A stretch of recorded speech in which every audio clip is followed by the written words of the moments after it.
Баршаға сәлем. Бүгін сіздермен үй жағдайында жарты сағатта дайын болатын гемоглобиніміз бен иммунитетімізді көтеретін сусын дайындайтын боламыз. Бұл сусын күнделікті жасап ішкенге таптырмас сусынның түрі. Бізге ең әуелі нават, мейіз, қызылша мен алма қажет болады.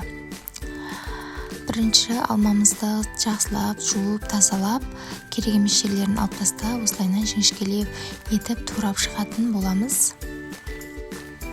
Алмамыздың барлығын турап ыдысымызға салып шығатын боламыз.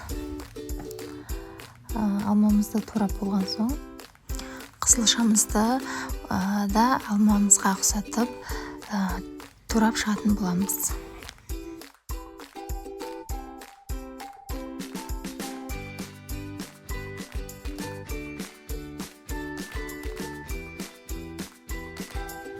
Қызылшамызды турап болған соң мейізімізді жақсылап жуып тазалап ыдысымызға салып, үстіне наватымызды салып, салқын суымызды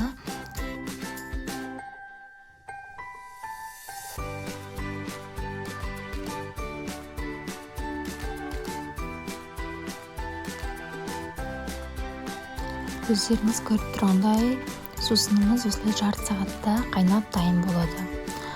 Бұл сусынның жасалу жолы оңай, тез дайын болатын сусын. Осы сусынды сіздер де дайындап көріңіздер. Бізге қатты ұнады. Сіздерге менің осы жасаған рецептім ұнаса, каналыма тіркелуді ұмытпаңыздар.